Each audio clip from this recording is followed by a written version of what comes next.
Hello, everybody, and welcome inside the Memorial Coliseum. Tommy Schegler along with Michael Maz and the Leathernecks of Western Illinois coming in to take on a red-hot IPFW team, winners of 4 of their last 5, Mike. And especially their last game last Saturday against Oakland when they were down by 11 with just over 3 minutes to go in the first half and came from behind a big 71-66 win on the road. Yeah, a very big win over Oakland on the road. We were talking earlier. That really has set the Dons up very well as we go into this 2-game homestand. They now have the tiebreaker over Oakland. They're looking pretty good. 8-6 in the conference. The 3 seed at the tournament would start today. And they get a chance for some payback tonight against Western Illinois, a team that IPFW controlled the tempo in the first half out in Macomb, but lost 65-50. Yes, Leathernecks team is a team that you're going to have to watch out for. They like to push the ball. They're going to try to force the tempo of this ball game. That's something that Dane Fife and the Dons are going to have to deal with. Well, Western Illinois has a good inside-outside game. David Jackson had 32 points against IPFW in a game last year. David Nurse is a pure outside shooter, can hit from behind the arc. So IPFW has to control those two. They have to attack the glass, and they have to stay out of foul trouble. Should be a lot of fun. It's snowing outside. It's perfectly warm here in the Coliseum, and we are ready to see the Red Hot Dons take on the Leathernecks and get yet another Summit League win. We'll be back with the starting lineups and the tip-off of the game after this.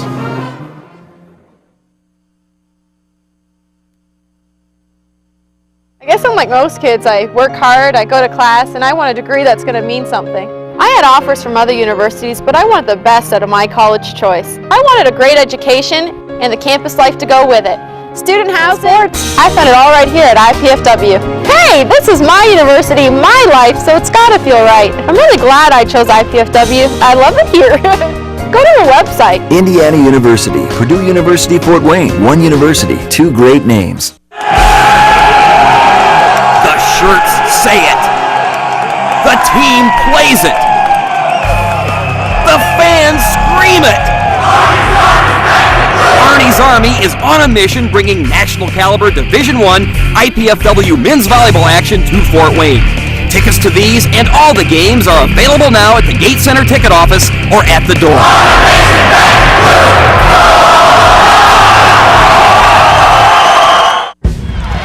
It's IPFW Mastodon Basketball, live from the Allen County War Memorial Coliseum. Brought to you by College 5 Sports on My Network. Digital broadcast 33.2, Comcast 252.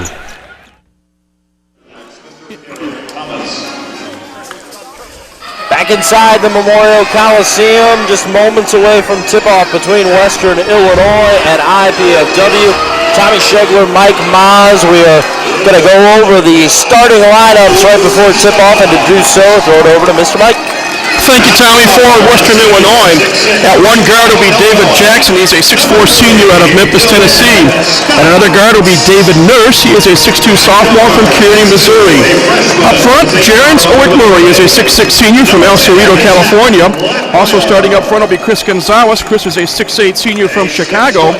And David Dubois will get to start. David is a 6'5 junior from Madison, Wisconsin. The head coach in his 5th year is Derek Thomas. Now the starters for IPFW, and we'll give you a tidbit about Derek Thomas later on. At one guard will be Zach Plackermeyer. Zach is a 6'2 freshman from St. Charles, Missouri. And another guard will be Ben Botts. Ben is a 6-foot freshman from Muncie, Indiana. Third guard forward, so to speak, will be DeWitt Scott. DeWitt is a 6'6 senior out of Chicago. Up front, David Carson. David is a 6'7 junior from Gary, Indiana. And the other forward up front is Jerron Burrows. Keno, as he is called, is a 6'8 senior from Nassau in the Bahamas. And there's Dane Fife in his 3rd season as the head coach here at IPFW. All right, well, we are getting ready to tip this thing off. IPFW, as we talked about in the pregame, very hot as of late. They've really turned things around, caught fire as the coaching staff knew that they could. Winners of 4 of their last 5, including big ones at Centenary and especially at Oakland most recently. Keys to the game tonight, Mike. I mean, what do you think as we get ready to tip this thing off? Well, for IPFW, one of their keys is they have to play hard for 40 minutes. They did not the first time these two teams met. They have to maintain the momentum of having won 4 of their last 5 games, and they want to control the tempo and dictate the pace to Western. And give you Westerns here in just a little bit. Of course, keeping that momentum going into IUPUI on Saturday, the senior night game and afternoon game, or into the evening, and that could really get some serious momentum with a win here tonight. This is Jerron Burrows, first possession of the game, working down low on the post, stolen away, and a quick turnover, and back will come the Leathernecks. This is Jackson. He's the one to watch for, leading scorer on the team. They get the bounce pass down low. Du Bois, his fadeaway won't go. Air ball. Here come the Dons the other way. Bots put it on the floor. Dribble drive, now kick. Back to Bots. I hear that Mr. Bots and DeWitt Scott had a bit of a hot shoot-around earlier today. His whistle is Keno going in for the move on the block, gets fouled with the arm check. Hate to tell you who won, but it was the freshman. Mr. Bots beat the senior, Mr. Scott. 17, is that right? 17 threes in a row by both players? Quite an exhibition. Yeah, that is amazing, amazing number right there. That last foul is on Jarek Owens-Murray. First on either squad, and now the Dons going back to work right now. Zach Plackmeyer in between the rings. DeWitt drawing the double. They swing, 9 on the shot clock. Bots into the lane, up and under, won't go. And here comes Western right into the front court. Down low, nice cut and one down low, but it's going to be a charge. DeWitt Scott drawing the charge on David Du Bois. That was a nice cut by Du Bois, but great positioning there by DeWitt to draw the charge. And disallow the basket as well. All right, so the Dons still looking for that first bucket of the game as we remain scoreless here. Your score down at the bottom of the screen says 2-0, but that basket was waved off. And here is Carson coming off a career high, rattles one in and out. Go back over to the Leathernecks. Now David Carson playing against his former team, the Golden Grizzlies of Oakland Saturday, had 18 points and 5 rebounds. 2 minutes in, both teams kind of feeling each other out. A couple good looks for the Dons, or good opportunities, especially for Burrows down low. Looks like he may be able to do a few things in the post tonight if given the opportunity. High ball screen. Du Bois now with it, top of the circle. They dump it down low. Little short hook, no good. Du Bois comes up with it down low. His putback won't go. Finally, Burrows comes down with it. Don's trying to run. Down low to Carson on the block. Turn around, off glass, and in. He's able to put it in over Owens-Murray. Leathernecks quickly back up the court. There's that pace we talked about at the top of the broadcast. And the foul. The hoop will go. That is Owens-Murray with the bucket down low and the foul in the lane as he gets it to go. Going to go on David Carson for the Dons. His first.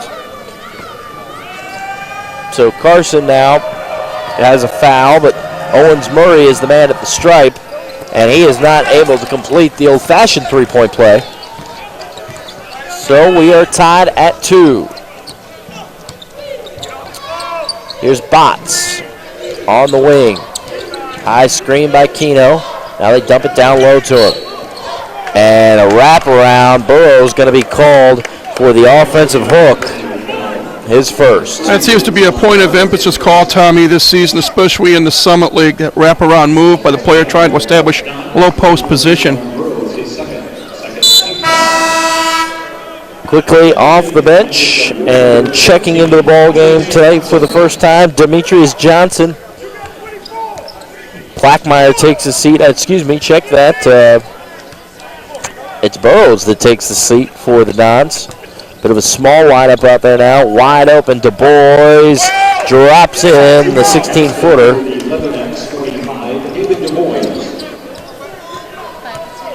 And the Leatherneck go up 4-2 in this ball game. Here's Michi. Always looking to create.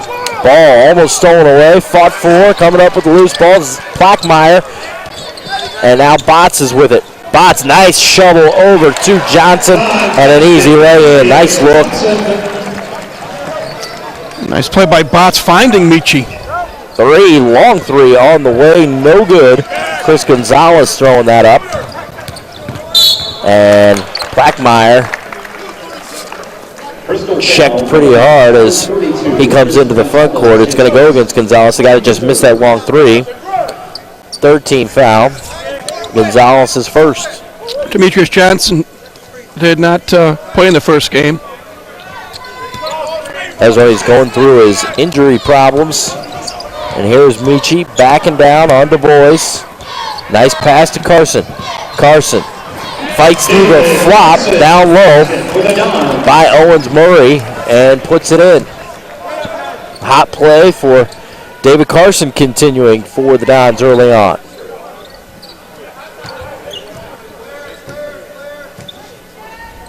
Jackson gives off to Nurse. Talked about those two at the outset of the broadcast. Nurse a pure shooter, as Mike told us.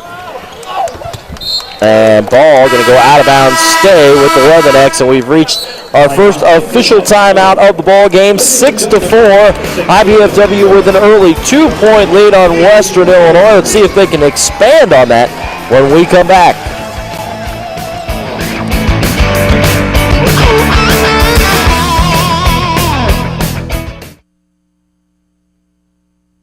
I've gone away to a college with a beautiful campus. I've gone away to a college that cares about diversity. I've gone away to a college where I get to live in my own apartment instead of living in a dorm room. I've gone away to a college that really isn't that far away at all. I go to IPFW. IPFW. I go to IPFW. To find out more about college life at IPFW, go to our website.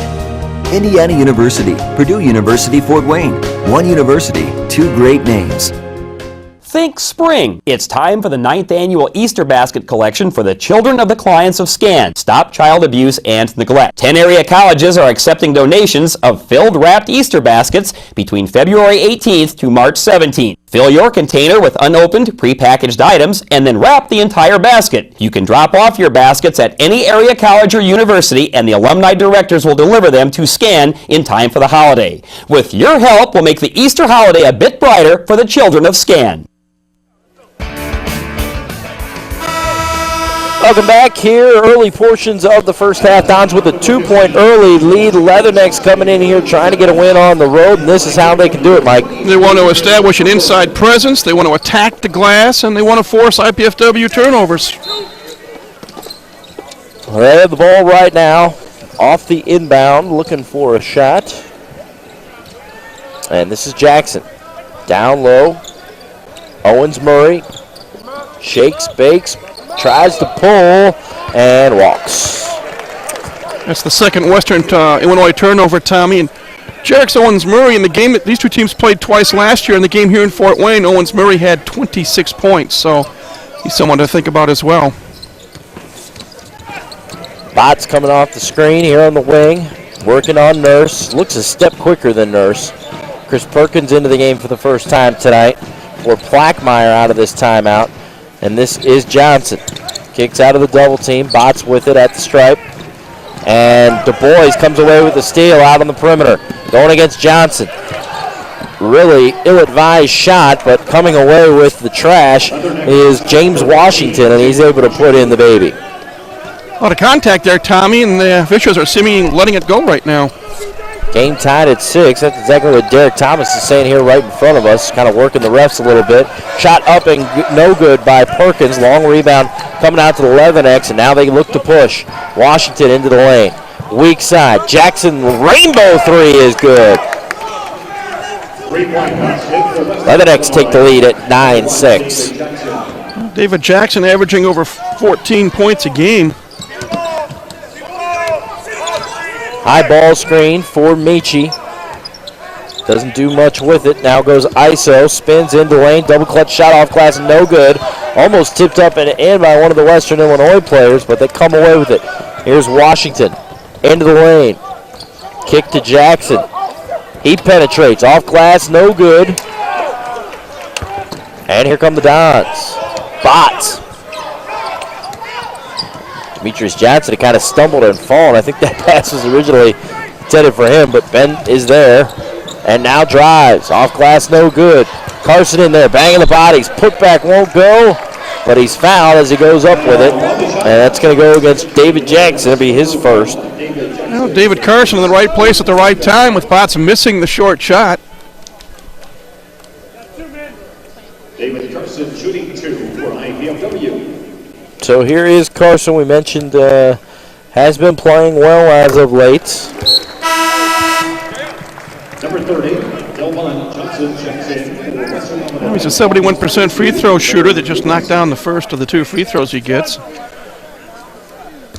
Tell you a little story what Dane Fife told us on our radio show Tuesday night, Tommy, about David Carson.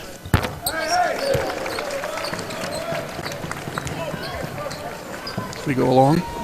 Both those free throws good, and a foul called quickly here on the other end. That one is going against DeWitt Scott.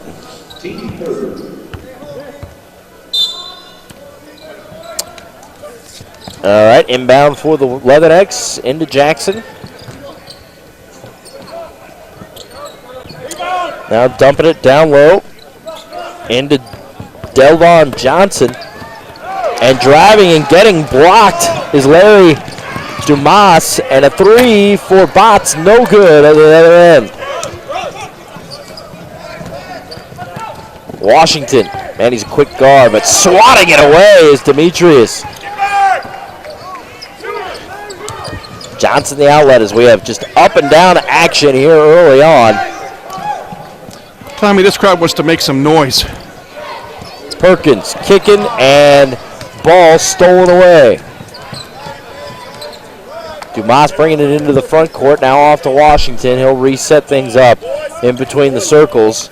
And both teams need to think about doing just that exact same thing as Washington can't hit, Jackson can't hit, but getting in on the putback,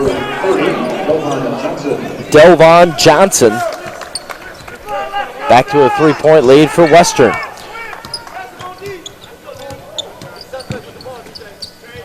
Well, it's been up and down. I'm not sure how pretty it's been right now, but the pace, I would say, is where Western wants it to be right now. And David Carson, nice move, goes off glass.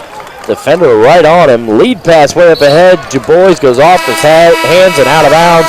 And we have reached another timeout. Don's now down 1 at 11-10. We are going to take time to step away from the floor here. And when we come back, we will continue the rest of the first half here from the Memorial Coliseum.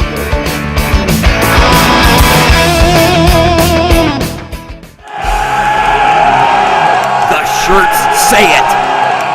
The team plays it. The fans scream it. Arnie's Army is on a mission bringing national caliber Division I IPFW men's volleyball action to Fort Wayne. Tickets to these and all the games are available now at the Gate Center ticket office or at the door.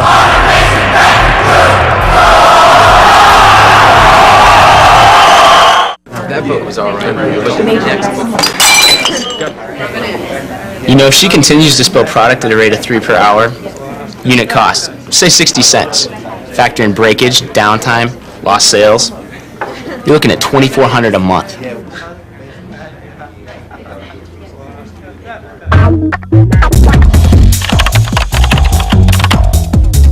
Indiana University, Purdue University, Fort Wayne. One university, 2 great names.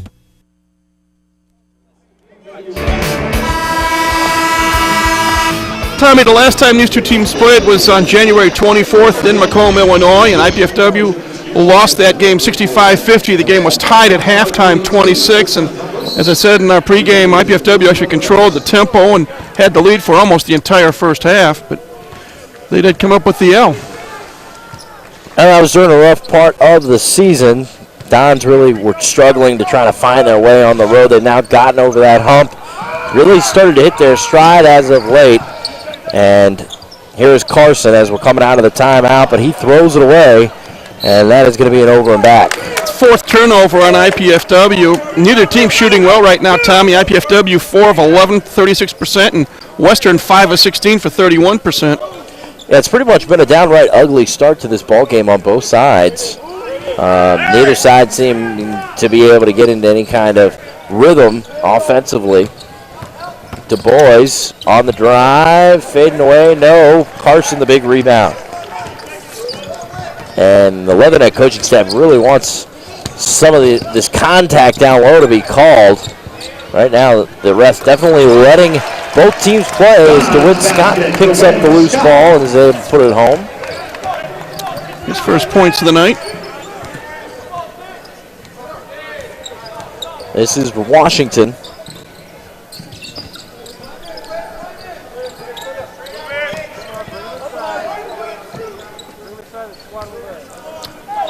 Washington still with the ball is now bringing down the shot clock is below 10.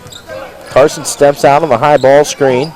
Du Bois now into the lane and reaching, going to be called on Perkins down low. Personal foul, IPFW 22, Chris Perkins. Perk's got the foul, and that's his first, team fourth.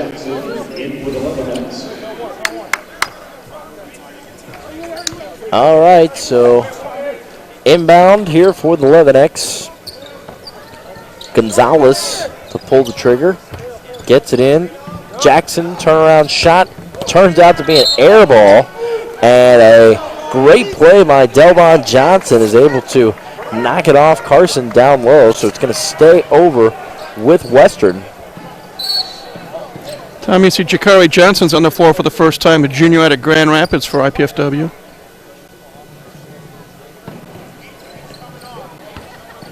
Some talk here with the refs and the IPFW coaching staff on the bench. Now they get the inbound going, and a follow-up dunk by David Jackson. That's kind of play that may be able to get this team going. Don's got to watch on the offensive glass because, boy, that time the senior guard out of Memphis just elevated and finished.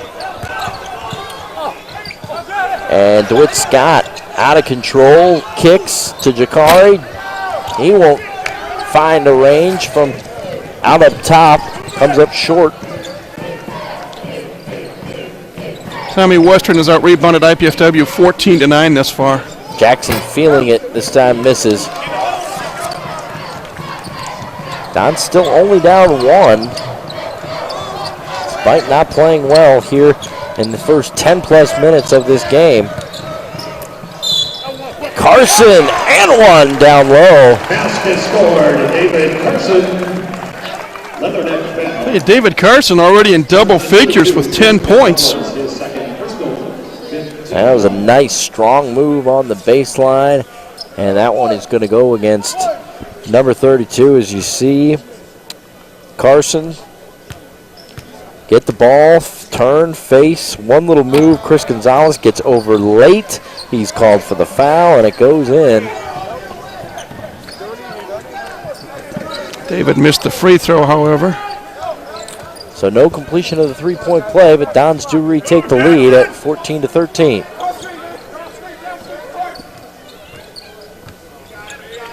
Here's Dumas giving off to Jackson in between the circles, now pulling back out near midcourt. Under 10 on the shot clock. Jackson kicks three, no good by Gonzalez.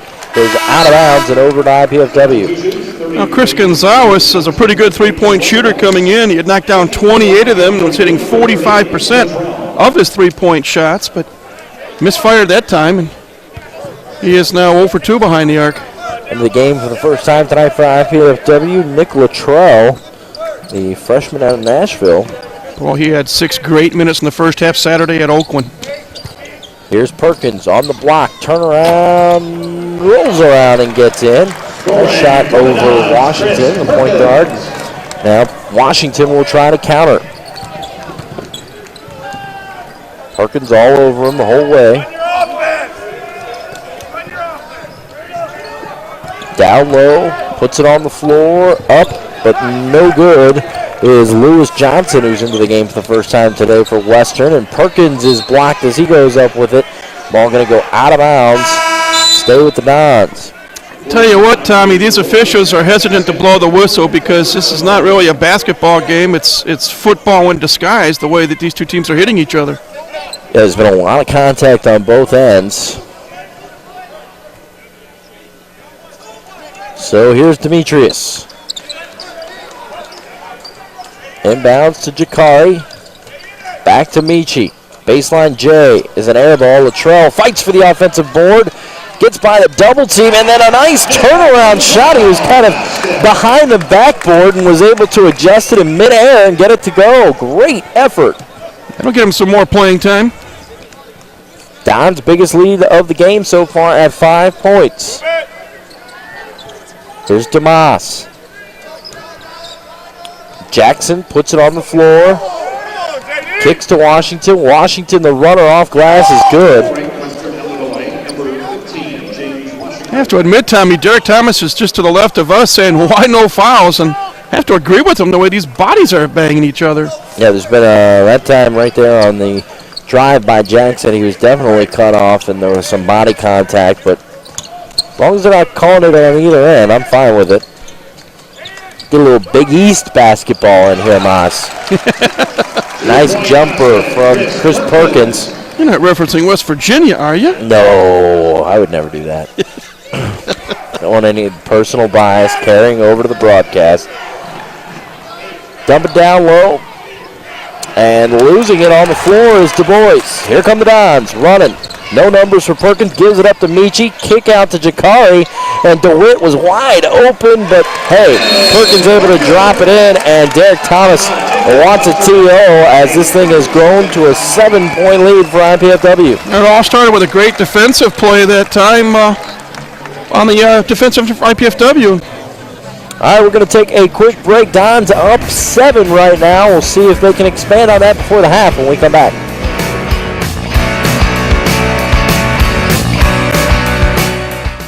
Mom, Dad, you know we love kids, and I've made a decision that will totally change my life. Cameron's too. It's a huge responsibility, leading someone into, who knows, communication or science or math. That's what life's all about, right? Learning so you can pass on knowledge to younger minds. Dad, Mom, I want to be a teacher.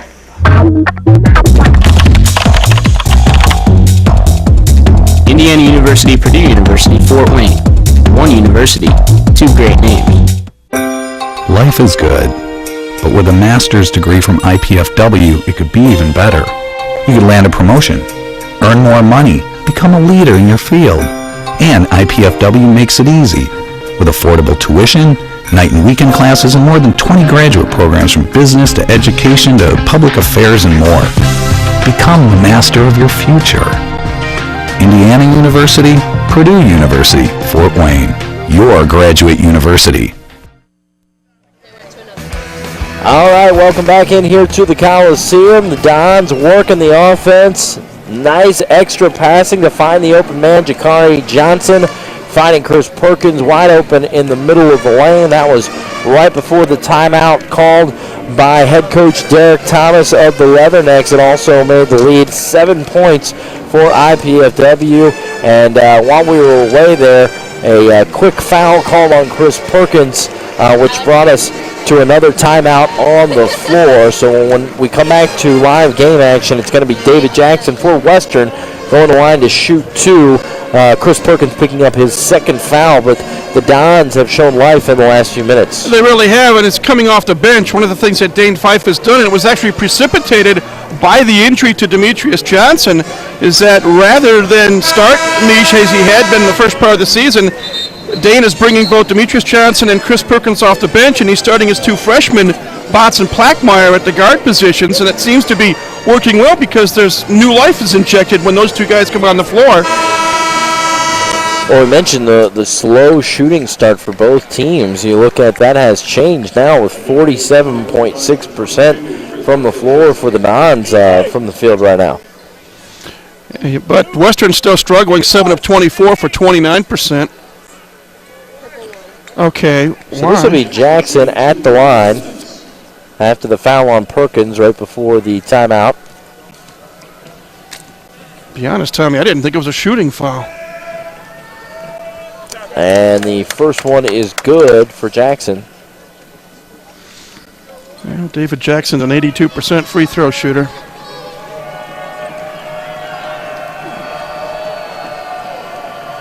Second one is on its way and no good. Bots, the little guy, coming down with the rebound. And we're coming up on the key part of the game for the Dons, at least historically. Oh, Jakari, a nice cut, and Demetrius finds him. That is pretty basketball.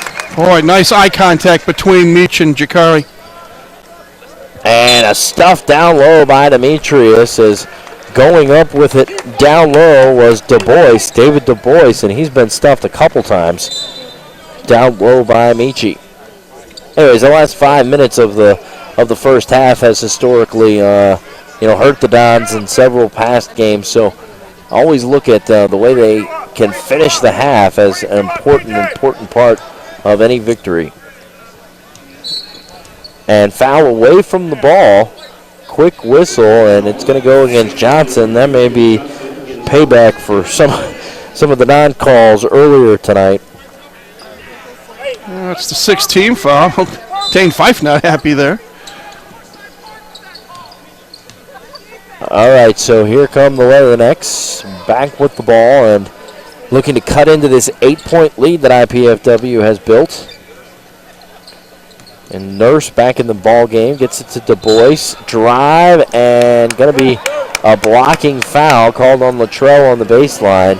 Coach Fife wanted a charge on that one, no doubt. Or a travel, which I thought was going to be the call.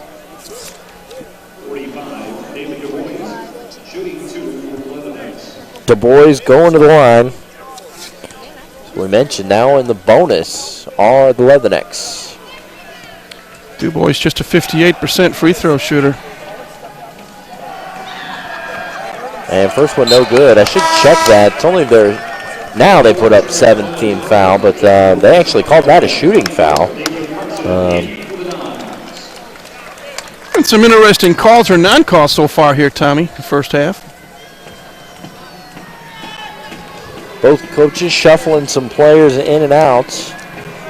Blackmeyer, Bots, Jakari Johnson on the floor right now for the Dons, along with Demetrius Johnson and David Carson.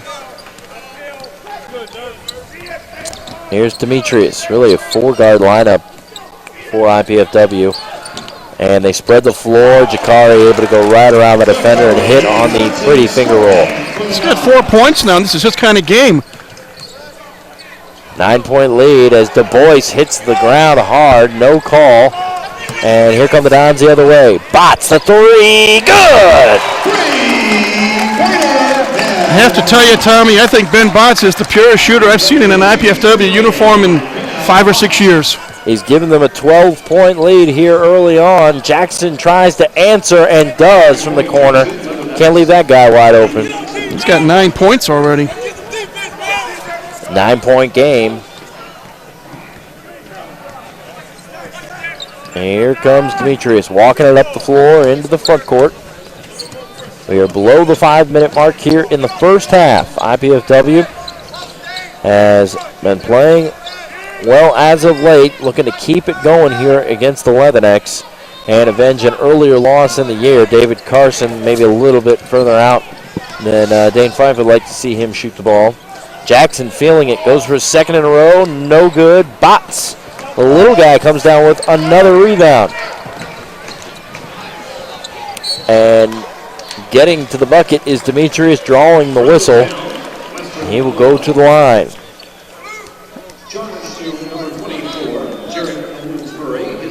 That is going to be against Jarek Owens-Murray. And hey, we've approached that part of the broadcast that I love so dearly. And that's where I get to talk about pint and slice pizza You've got to love it. I say it every time. My wife loves going down there and getting. They are game sponsors tonight, so we want to make sure we recognize Pint and Slice Pizza down on Calhoun Street. Always a good time. Take a minute and go down there and get yourself some fine pizza and drinks. It's 816 Pint and Slice. So this is Johnson at the line, misses. And here come the Leathernecks back the other way. So Johnson not able to convert on the front end of the 1-on-1. Du Bois, man, he just keeps going to the hole and just keeps getting manhandled inside. Cuts off the baseline on Michi. Now kick out to Plackmeyer. Jakari, 3, good! Boy, nice teamwork, nice passing between Demetrius Johnson, Plackmeyer, and Jakari. Back out to a 12-point lead for the Dons. Nurse, 3, won't go. Thought it was going to get the shooter's bounce on the front of the rim. Fight for it. Loose ball underneath, and finally jump ball called. Should go to Western on the possession. It does go to Western on the possession, and we have a timeout on the floor. The Dons, off of a couple of different threes by both Ben Botts and Jakari Johnson, have expanded their lead to 12. We are going to step away for a moment. We'll be back with the rest of the first half after this. Do you have everything you need? Paper, pencils? We only ask that you do your best.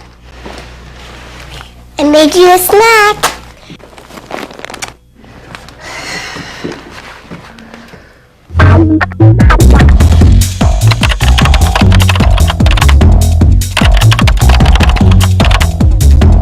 Indiana University, Purdue University, Fort Wayne. One university, two great names. Think spring. It's time for the 9th annual Easter Basket Collection for the children of the clients of SCAN. Stop Child Abuse and Neglect. 10 area colleges are accepting donations of filled wrapped Easter baskets between February 18th to March 17th. Fill your container with unopened, prepackaged items and then wrap the entire basket. You can drop off your baskets at any area college or university and the alumni directors will deliver them to SCAN in time for the holiday. With your help, we'll make the Easter holiday a bit brighter for the children of SCAN.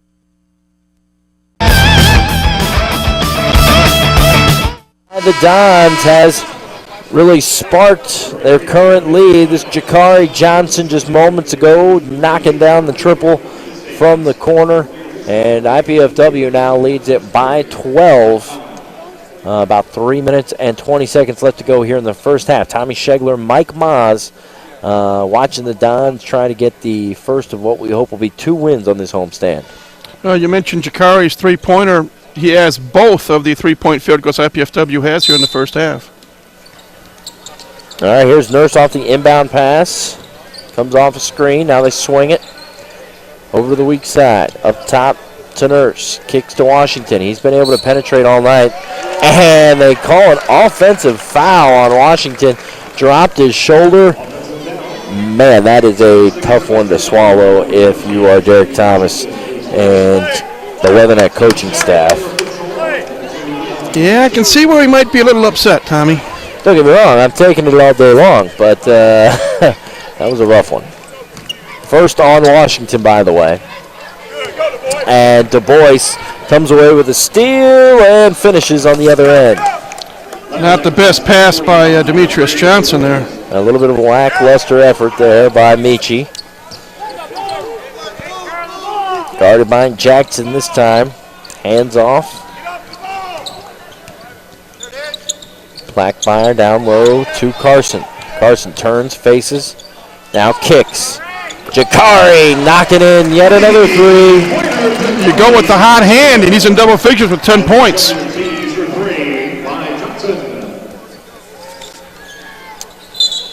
And foul down low. I think Demetrius Johnson getting a little too physical with Du Bois. He's been able to get away with so much here in the first half. I think he's just seeing how far he can push things. That's his second, team 8th, and DeWitt Scott's going to come in for Meach.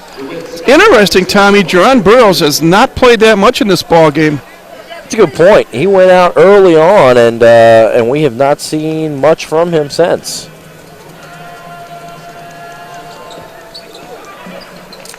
And front end of the free throw missed, as really the Leavenecks have been unable to get any kind of rhythm going, whether we're talking from the field or from the stripe.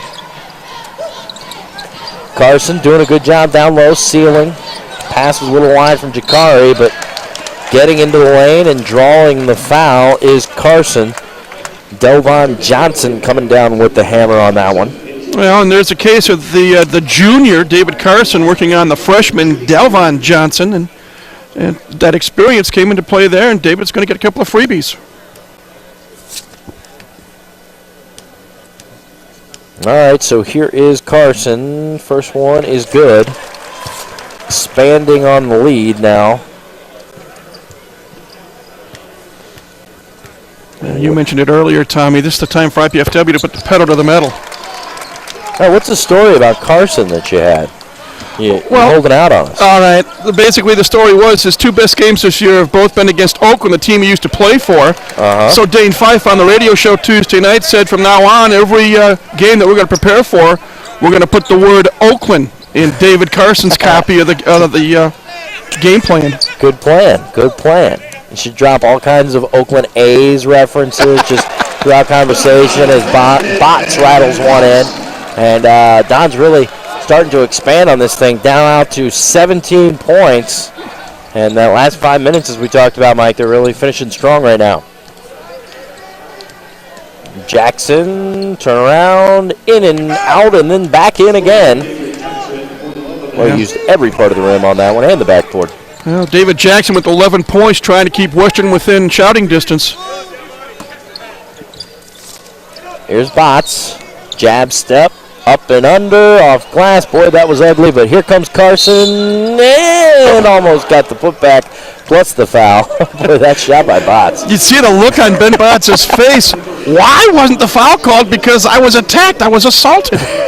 The real world, the police would be out making an arrest. I think, we can probably point to a couple different plays on the other end of the floor where that's happened to a few Leavenecks tonight, so it's all evening itself out.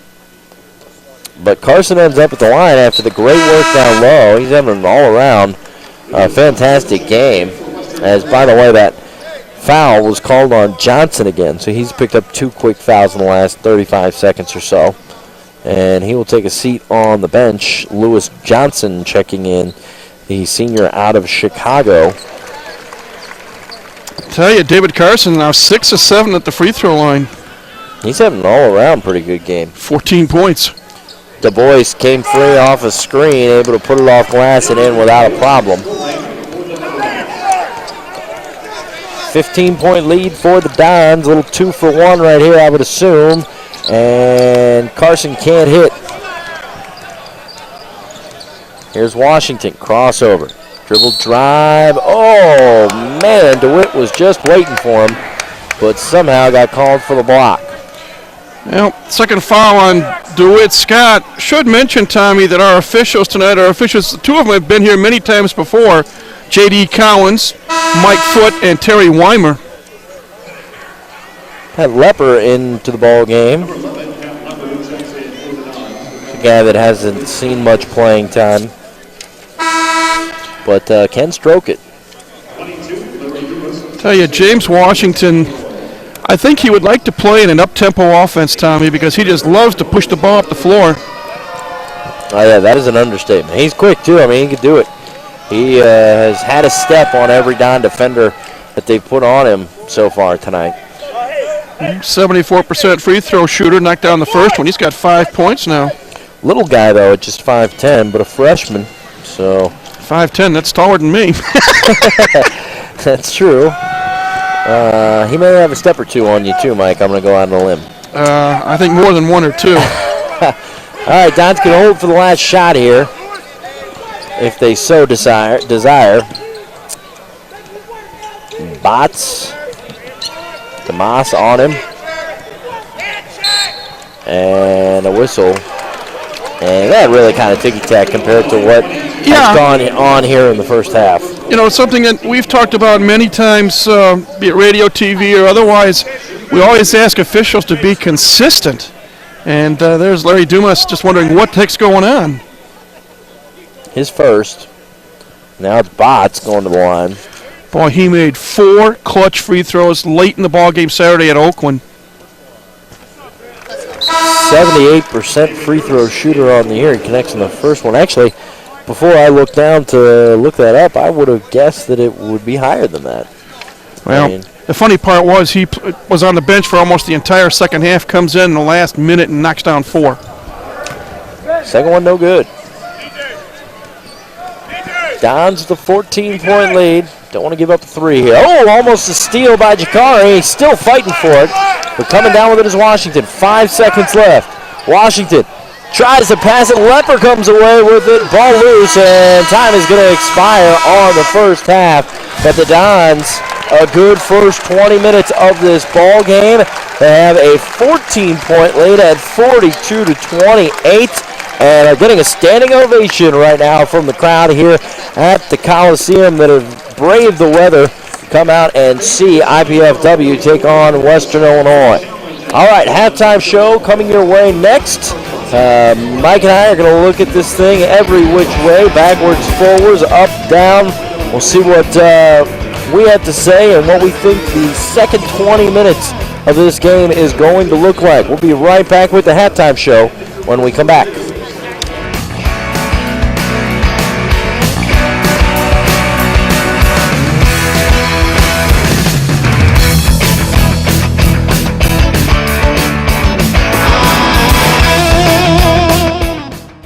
Like most kids, I work hard, I go to class, and I want a degree that's going to mean something. I had offers from other universities, but I want the best out of my college choice. I wanted a great education and the campus life to go with it. Student housing, Division I sports, I found it all right here at IPFW. Hey, this is my university, my life, so it's got to feel right. I'm really glad I chose IPFW. I love it here. Go to their website. Indiana University, Purdue University, Fort Wayne. One university, 2 great names. You might be surprised to know the biggest dangers your pet faces are everyday dangers, like drinking from puddles, being boarded, squirrels in the park, and fleas and ticks. Being a pet is risky business. That's why it's important for every pet to receive a risk assessment and wellness exam twice a year. A risk assessment from your veterinary professionals helps create a unique risk profile for your dog or cat. Your veterinarian can then develop a disease protection plan that's right for your pet and the disease threats in your area. Best of all, twice-a-year exams help your veterinarian detect, treat, or prevent health problems before they become serious. So reduce the risks. Contact your veterinarian today for your pet's wellness exam, because being a pet is risky business. A message from the American Veterinary Medical Association and your local veterinarian. The shirts say it. The team plays it. The fans scream it. Arnie's Army is on a mission bringing national caliber Division I IPFW men's volleyball action to Fort Wayne. Tickets to these and all the games are available now at the Gate Center ticket office or at the door.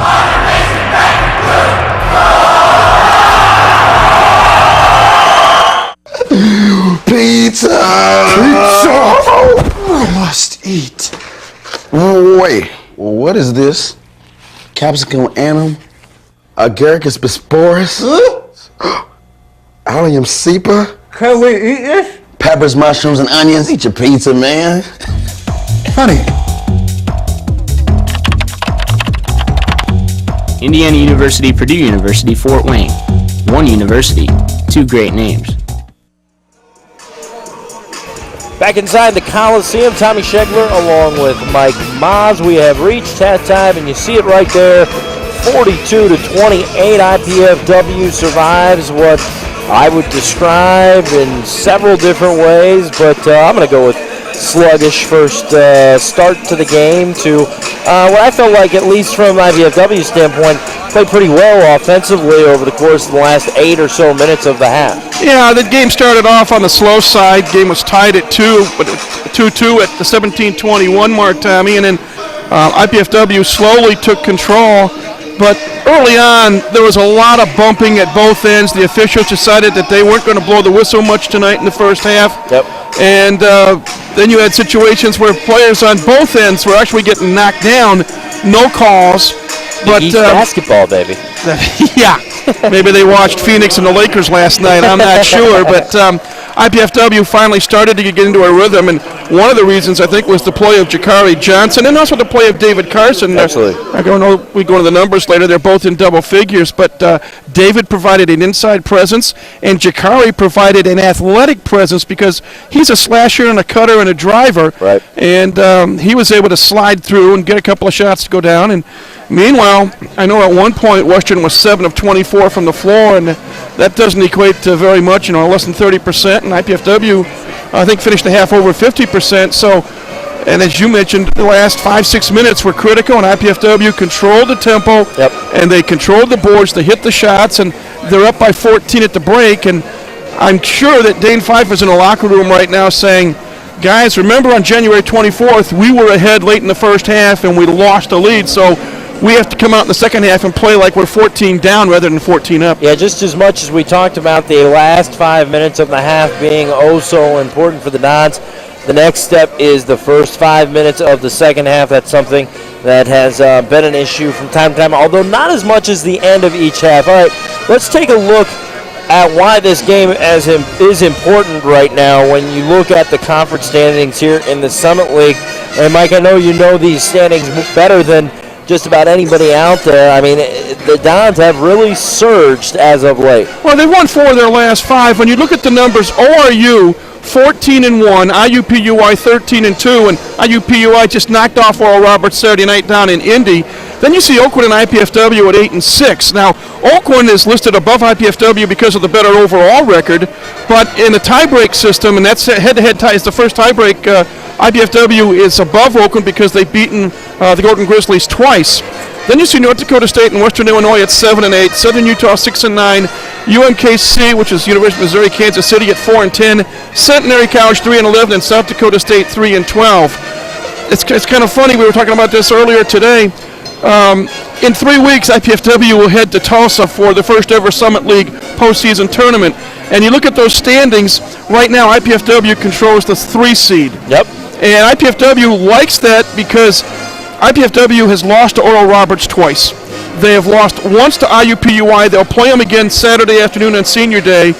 But by being the 3 seed, they avoid playing ORU in the semifinals should they win their first round game. Right. And that's one thing they're looking to avoid, is not to have to play ORU in their own backyard in Tulsa. Right. Well, there's 4 games left to go. I got to think if you go 3-1, you got a good shot at that 3 seed. Well, 2 of the games are home. Here tonight, Saturday against IUPUI, and then on the road next week at Missouri, Kansas City on Thursday, and then to finish it up at Southern Utah a week from Saturday. And then no rest for the weary. Get ready to get back on the bus and head back to Tulsa. But a great chance. If they can go 3-1, they'll solidify that 3rd seed. I've got to take another quick break. When we come back, we'll have first half highlights and stats when we return on the Highlight Show.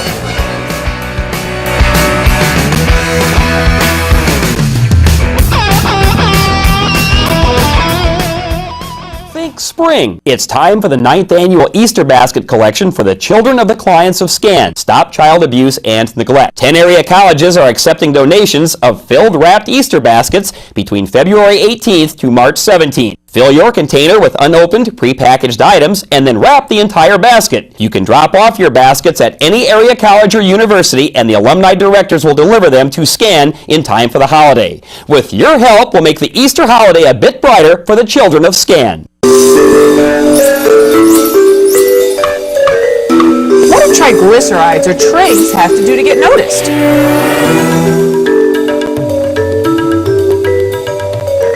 Heart disease and stroke?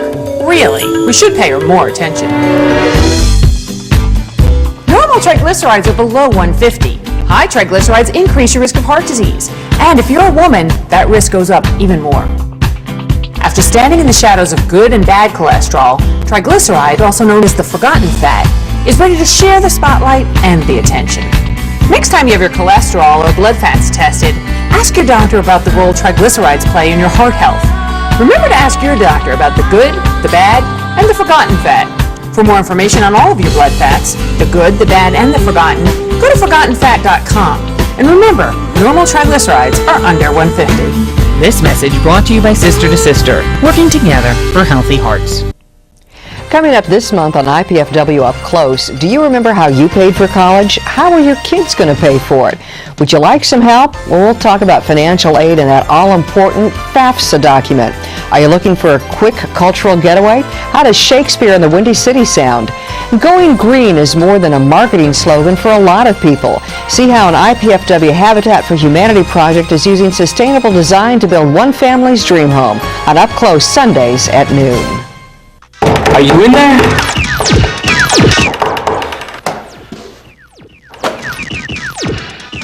What's up? The show's at 7.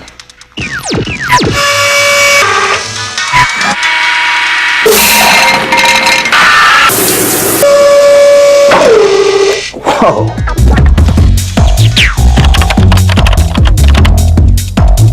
Indiana University, Purdue University, Fort Wayne.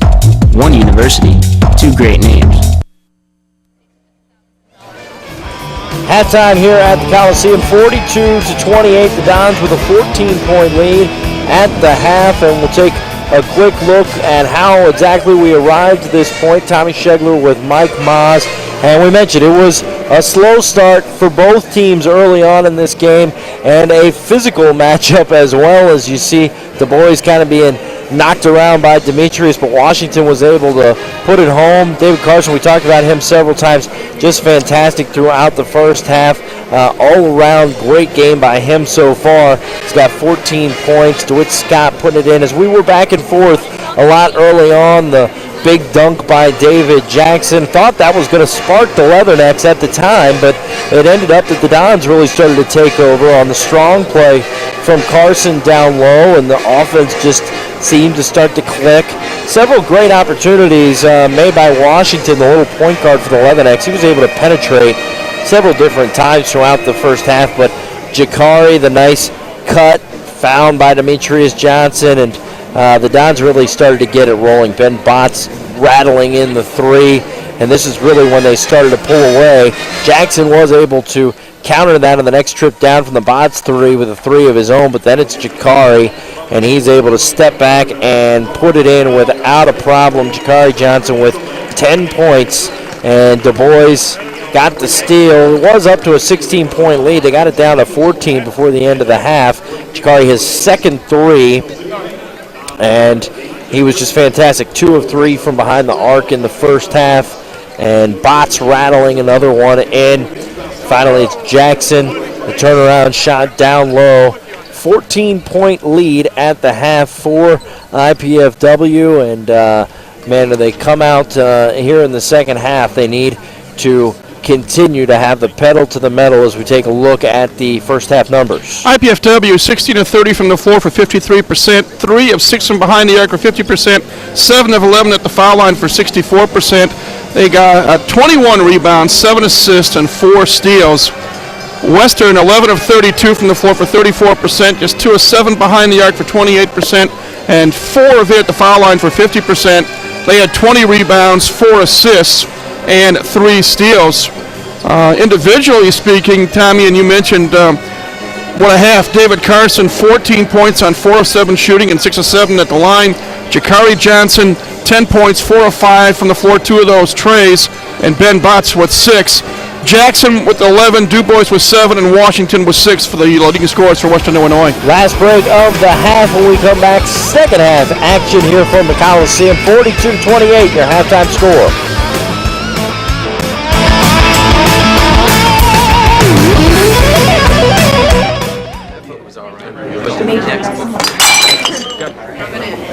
You know, if she continues to spill product at a rate of 3 per hour, unit cost, say 60 cents.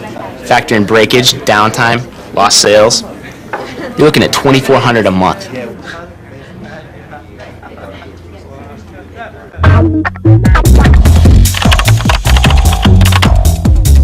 Indiana University, Purdue University, Fort Wayne. One university, two great names. What's it like when you hear your calling?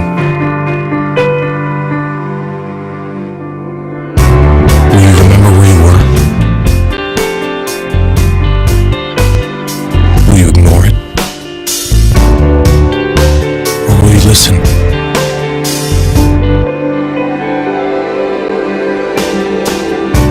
What if it calls you to go halfway around the world?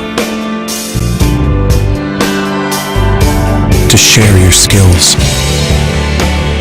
To serve people you've never met? To do things you never thought you could? What will you do when you hear your calling?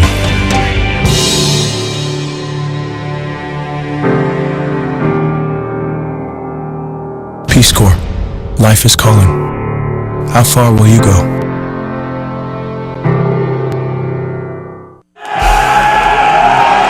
The shirts say it. The team plays it. The fans scream it. Arnie's Army is on a mission bringing national caliber Division I IPFW men's volleyball action to Fort Wayne. Tickets to these and all the games are available now at the Gate Center ticket office or at the door.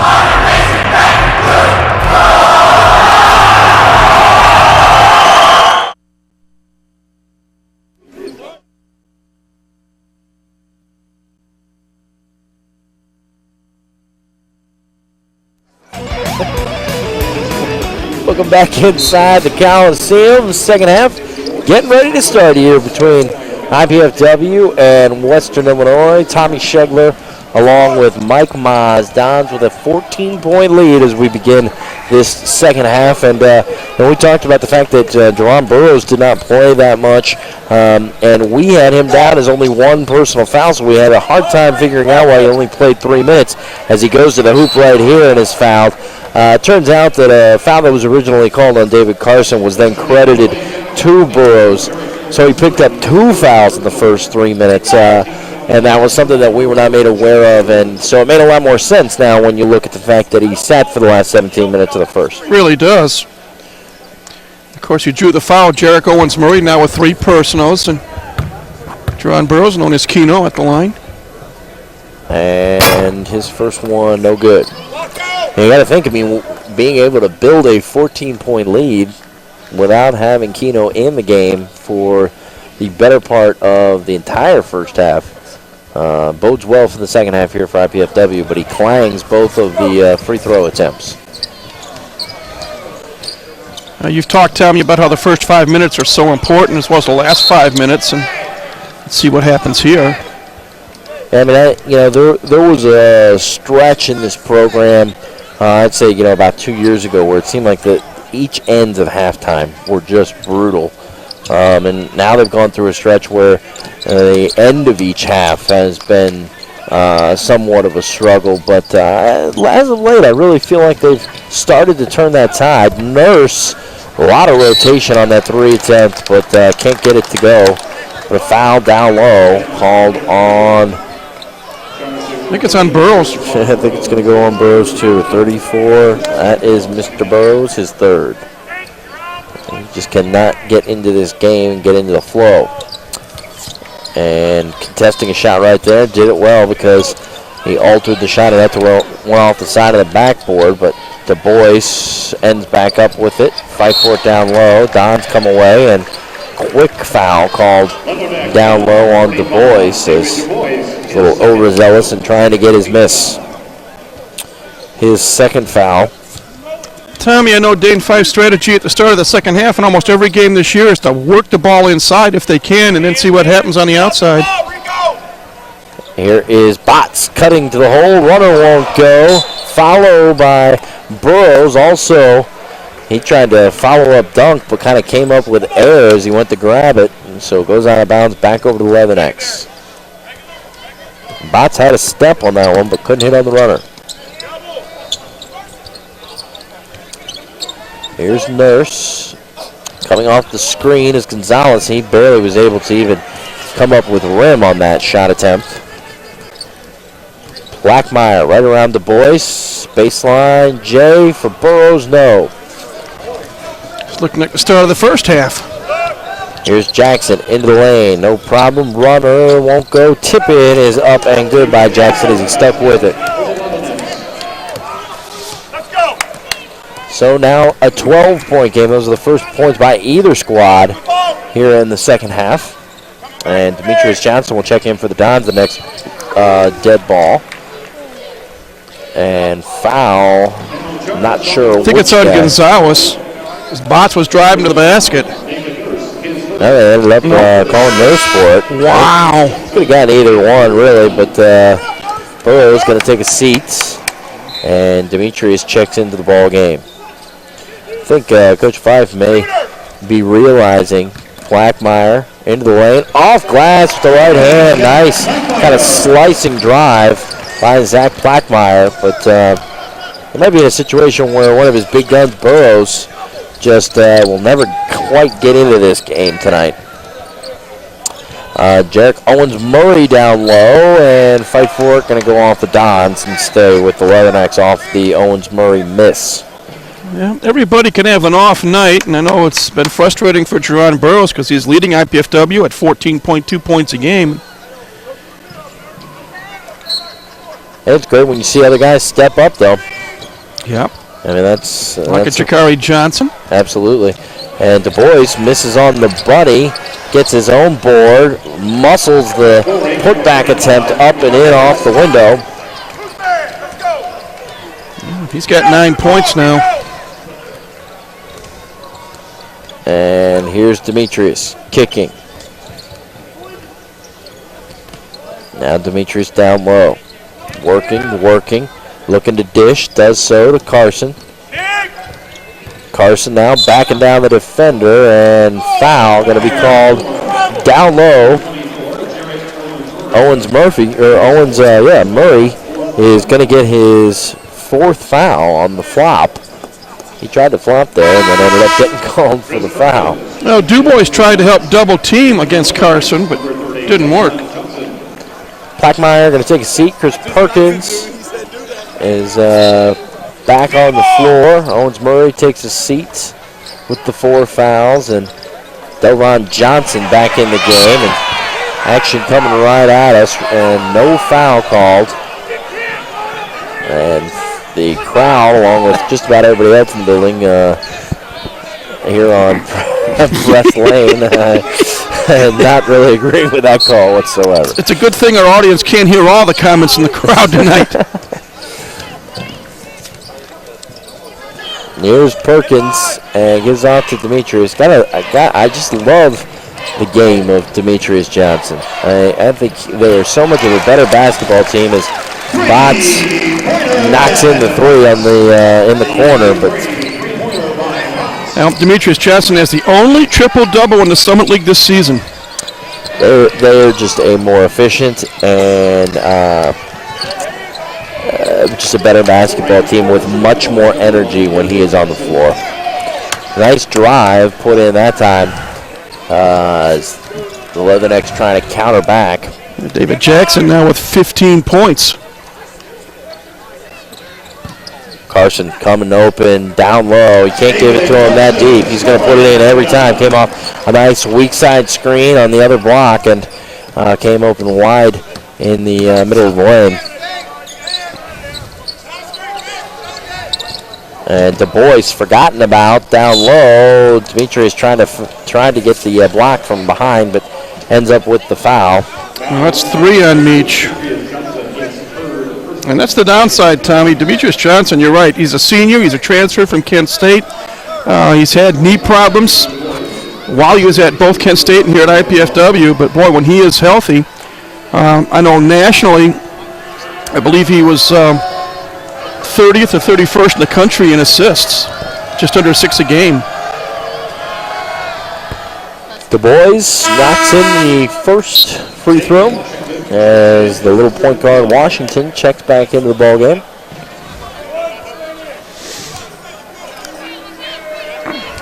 Washington reminds me of the engine that could.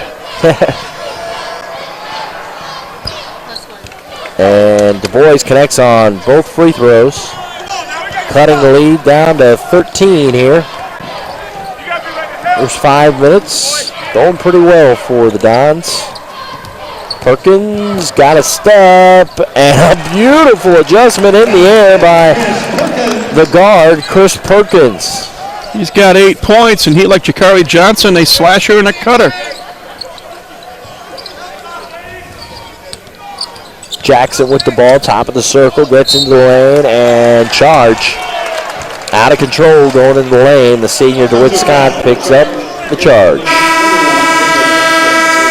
Timeout on the floor. We're going to take it with them. 15-point lead for the Dons right now. Things are going well here on a snowy night in Fort Wayne.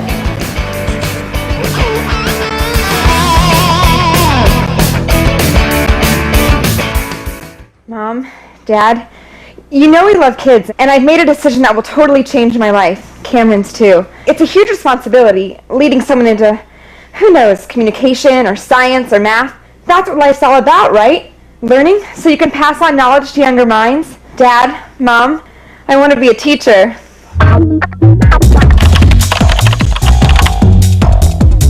Indiana University, Purdue University, Fort Wayne. One university, 2 great names. Life is good, but with a master's degree from IPFW, it could be even better. You could land a promotion, earn more money, become a leader in your field. And IPFW makes it easy, with affordable tuition, night and weekend classes, and more than 20 graduate programs from business to education to public affairs and more. Become the master of your future. Indiana University, Purdue University, Fort Wayne, your graduate university. I want to take a quick moment and thank today's game sponsor, 816 Pint and Slice, located at 816 South Calhoun Street in Fort Wayne for fine pizza and drinks. It's 816 Pint and Slice. And back here at the Coliseum, Tommy Shegler along with Mike Maz. And the Dons right now up 15 on Western Illinois, looking for their 5th win in the last 6 games. Western Illinois going to full court man-to-man pressure, Tommy. Trying to create some action, as they say. Well, Coach Derek Thomas realizing probably that they need to start forcing the issue here if they want to cause some kind of run before the 10-minute mark that can get them back into single digits, which is definitely where you want to be if you're the 11X right now. And trapping defense, Carson bottled up for a second and then goes to the rack and puts it in. How he got out of that, boy, that was Houdini-esque. He's got 18 points, matching his season and career high for IPFW. Hey, he could be a huge player for them down the stretch and into the tournament here. Here's Jackson, hanging and coming up empty. In fact, all air on that one.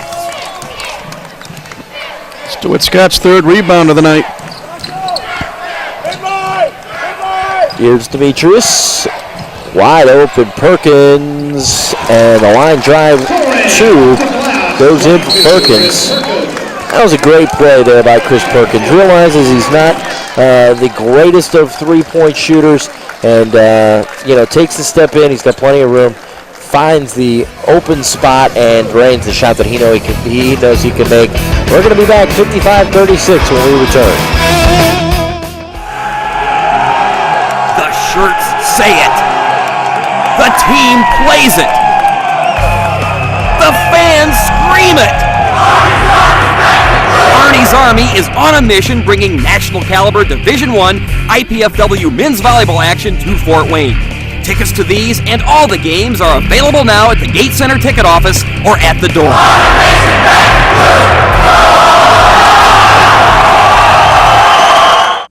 Salam. Ya salam. Hey, what? Hey there. Apa ya, Pak? Pak. Mir. Shanti. Yep, Sanyokdi. We all want the same thing. Peace. And Rotary clubs are making it happen. Lucky. Through international scholarships for young people to promote peace and understanding around the world. Rotary. Humanity in motion. Demetrius Johnson finding the open man, and as we mentioned before the break, Chris Perkins all kinds of room, but instead of throw up a shot that he's not comfortable with, finds that range, and that is how you execute your offense efficiently.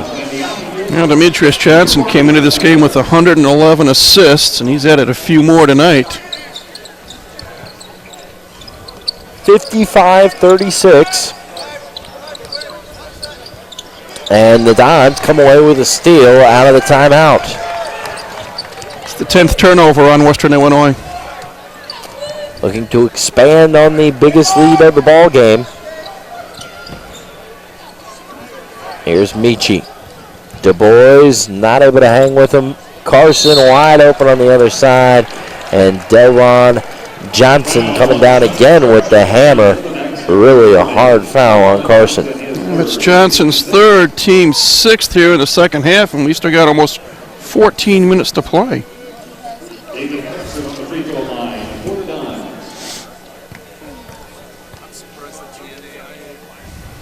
And David continues his hot streak from the line. Well, that gives him 19 points, which is a season and career high at IPFW. You're right, Tommy. If he gets hot and Jerron Burroughs, that double-barrel low-post presence. Something they've never had. No, we haven't had in a long, maybe not the D1 level. Yeah. I mean, they've needed that, and as David knocks in the second.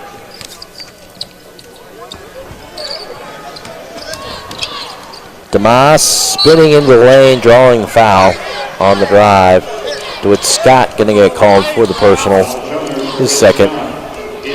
His third, check that. And you see Dane Fife, he's got to be pleased with the way these last several weeks have played out. You know, this was a team that he felt good about and was frustrated with early on, but boy, the schedule was pretty tough as well, and they're starting to come together, I'm sure, the way he envisioned it. Well, you stop and think, Tommy, the very first game of the year, they go up to Madison, Wisconsin, and actually control play for the first 16 minutes, and actually had a double-digit lead over the Badgers on the road in the Kohl Center, and they also played Michigan State, and then we got to within, I think, 3 or 4 in the second half against the Spartans, and Kent State, they got hosed, but that's another game, day, and time. That's fantastic. Yeah, but by all accounts of everyone that was in the building that night, I've heard similar reports. I remember before the Dons were able to get the first road win, and they were struggling so hard to get the first road win, talking to Coach a couple different times and asking him what exactly was the deal with the road games, and he said, I don't want to make excuses, and you'll never hear me make excuses, but Wisconsin and Indiana State and Nebraska, and Michigan State and Marquette and Kent State had a little bit to do with the early season. Just a little. Woes on the road, so you can understand that. 59-36, and this one's starting to get ugly as another turnover by the Leathernecks. And Perkins to Jakari.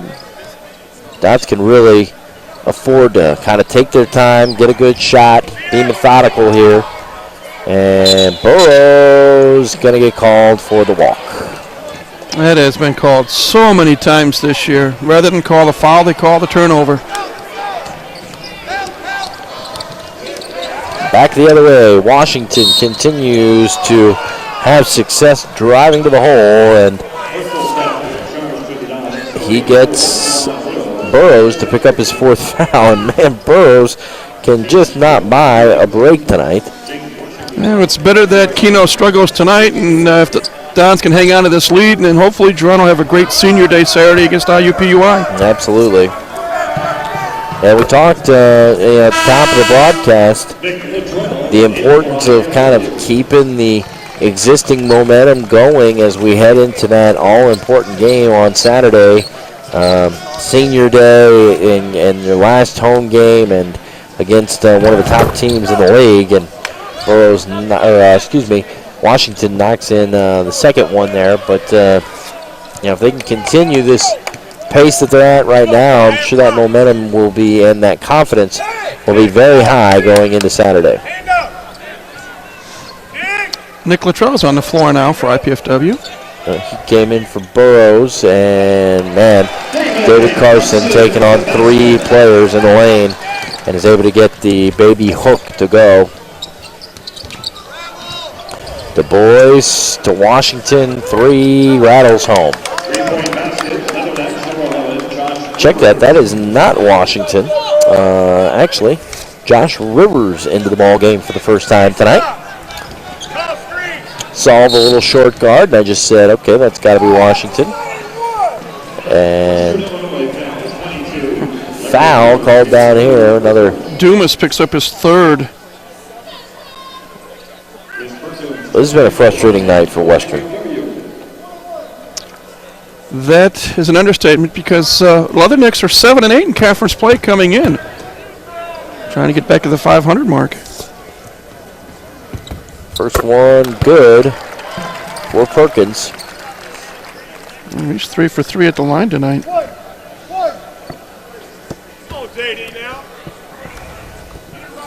IPFW Saturday was 18 of 20 at the stripe, and right now they're 12 of 18. That could be just so important. Yes. I mean, that's just one of those stats that you can look to as, you know, the winning side of things is just so much more often than not on the side of the team that shoots a better free throw percentage and gets to the rack or gets to the line a lot. I mean, that shows who's initiating the play. 63-41, 22-point lead for IPFW.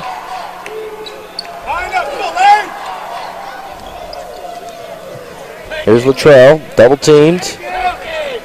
Waits for it to leave and then shows off that turnaround jumper again. He's got 2 hoops tonight. Both pretty. That time very, very patient. Waited for the double to come down, held it. Waited for the single coverage again and then buried down the turnaround J. Jakari could have taken baseline wisely, holds it up. Oh, used to jack up quick shots at this point. They're going back down into the big fella. Backs down. And the jump hook. Oh! The whole bench. And even Dane Fife with a huge smile on that one. Half a dozen for Nick Luttrell. And a charge called down low by Dubois. His 4th. Timeout on the floor. We are going to take it with him. Everything working well right now for IPFW as they are up 26 here on Western.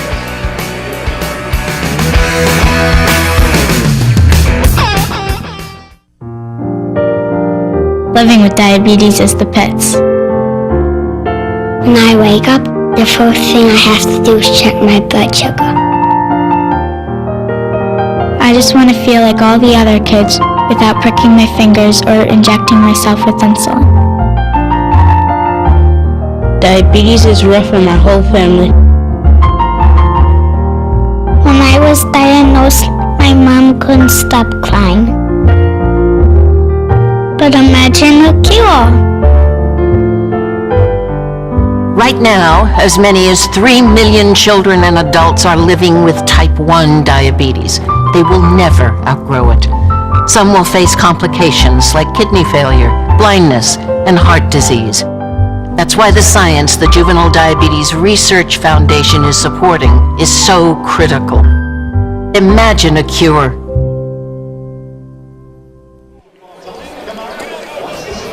Moments before it actually happened, we had Mike Maz in the timeout say Derek Thomas getting ready to get a technical, and moments later, Mr. Thomas was teed up as we're trying to show you the replay there of some of the intense action that was going on during the timeout. So Chris Perkins now at the line as this thing has officially gotten out of hand for the Leathernecks. Perkins able to rattle in the first one. But at the same time, like we talked, in a lot of ways, you can't blame the coach for being upset right now. Not like tonight, because this has been an inconsistently officiated game. Bodies banging all night long. Sometimes you get the call, sometimes you don't. But Derek Thomas is doing a nice job with Western, and he'll weather the storm. So both free throws good, and now the Dons with the ball as well. We've just under 11 minutes to play here. And here's Ben Botts. And he loves that up and under move, and he is good at it. Well, he's going inside, and he's not very tall. Dons with 4 players in double figures now. And stolen away, Jakari Johnson. Other way, foul, and one. Count it. The old continuation play. Yeah. That was a hard shot, though. Awkward stance and an interesting angle. And look who just hopped off the bench, Mr. Maz. Arminda Demi, a 6'9" senior who has been ill. In fact, one of the things that the public doesn't really know, on the last road trip to Oral Roberts and Centenary, and then the trip to Oakland, the 3-game road trip, most of the team had different variations of the flu. That can be so tough for a team, too, because, you spend so much time together, and especially on the road, such close quarters, it inevitably just works its way right down the line. Lewis Johnson down low, and he will get the bucket to go plus the foul. And they're going to get Jakari Johnson for that one. It's just the 5th team foul here in the second half. We still got 10:08 to play.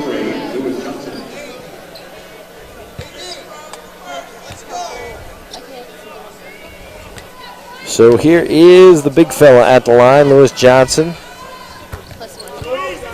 completing the 3-point play. No problem with the pressure. Johnson wide open, the runner, no problem. Jakari having a good night. Jackson into the lane. Easy with the effort. I mean, with ease, just goes right by everybody.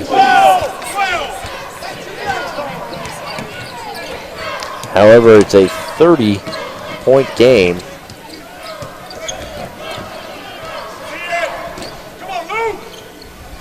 And we are under the 10-minute mark at this point. Dot's got a shot, a legit shot at 100 points here, Mike. Well, Perkins heard you because he missed the money. Here's Washington. Rivers lets it fly, won't go, and out of bounds off the top of the backboard. The sad part about it, Tommy, Western Illinois is frustrated, and as far as they're concerned, it's helter-skelter type of game. And I can see a lot of what I'll call individualistic types of plays coming up this last 9 minutes. Demetrius taking his time. Now gets it off to Perkins, back to Jakari. And Botts. Botts pulling up from the stripe, knocking it in. What form? Yeah, he really does have a smooth stroke out there. 78-46. The countdown to 100 begins. I don't know, Tommy. We can't make wagers. That's against NCAA regs. Can't make phone calls either. Yeah, I was getting ready to say. Nobody else in the state is paying attention to NCAA rules at this point. Oh, jeez. 78-46. Just over 8 minutes to go. Well, the one nice thing for IPFW, they got the big lead, and Dane Fife can empty his bench and give some of these guys who haven't had much playing time, like a Pat Lepper, like an Arminda Demi, some valuable minutes. And it looks like Ademi might be bleeding. J.D. Collins is over there, our lead official. You're right. Wow. He will head over to the bench, try to get looked at by the training staff. And hey, if you want to get tickets to an IPFW athletic event, just call 481-6000 or go to the IPFW athletic website, gomastodons.com.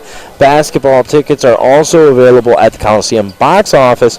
Discount packages are available in family 4-packs for senior citizens Saturdays, and bring in a group hoops package. So just go to 481-6000 or gomastodons.com if you want to get some Dons tickets here for future events. Tommy, they're bringing out stuff to wipe blood off the floor. That's why the players have gone back to their respective benches. But looking at some of the numbers, the Mastodons hitting 63% of their shots from the floor, 29 of 46. They are 4 of 7 behind the arc for 57%, and they're 16 of 22 tonight at the free throw line for 73%. And we mentioned they have 4 players in double figures. Dave Carson with 22 points, Chris Perkins with 16, Jakari Johnson with 15, and Ben Botts with 13. So when you see the fact that Jerron Burroughs 0 points, it's nice to see others pick up the slack. Well, they've gotten everything wiped up, and we are ready to get going once again.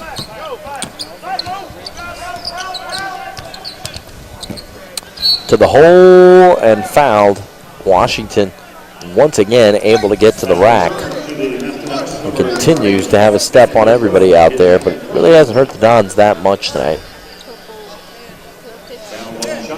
Last foul is on Latrell, his second, but gentlemen, I'm going to call Pepper Pot. James Washington at the line for 2. And first one in. Did you say something about a pepper pot? Yeah, that's my analogy for James Washington. The guy is like I would say the ever-ready bunny, but he's taller than a bunny. He just keeps going. And I mentioned earlier, I think his favorite type of game is the up-tempo back-and-forth game, and forget the pattern offense stuff.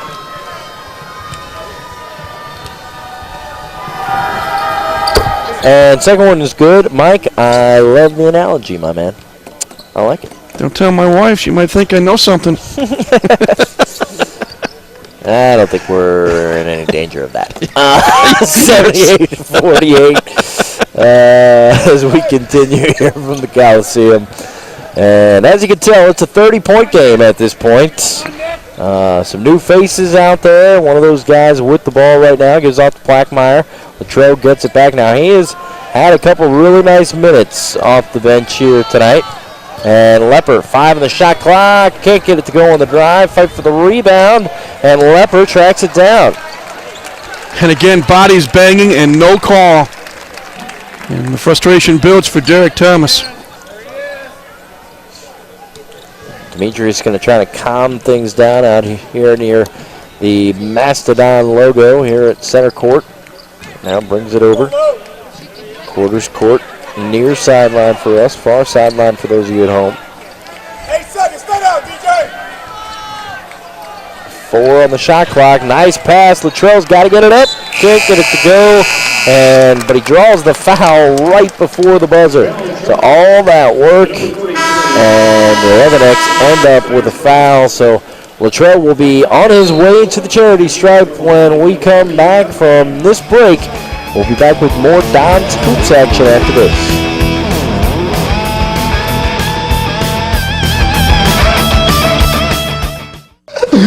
Pizza! I must eat. Oh, wait. What is this? Capsicum annum? Agaricus bisporus? Allium cepa? Can we eat this? Peppers, mushrooms, and onions. Eat your pizza, man. Honey. Indiana University, Purdue University, Fort Wayne. One university, 2 great names. The shirts say it. The team plays it. The fans scream it. Arnie's Army is on a mission bringing national caliber Division I IPFW men's volleyball action to Fort Wayne. Tickets to these and all the games are available now at the Gate Center ticket office or at the door.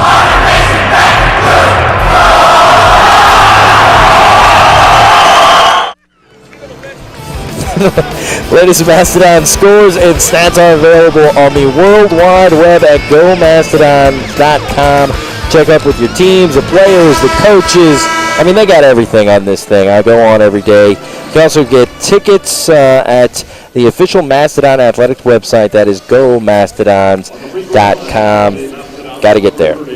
All right, we are back to live action. Tommy Shegler, Mike Moz, 78-48, and Luttrell at the line trying to add to the Mastodon lead.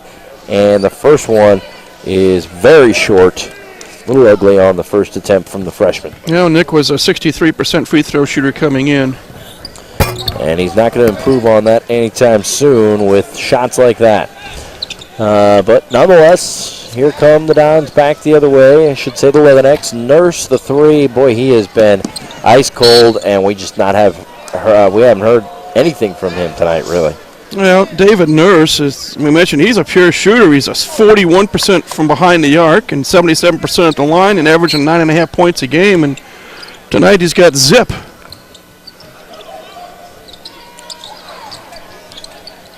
There's Washington down low. Ball batted away. Lewis Johnson just could not handle the post-entry pass.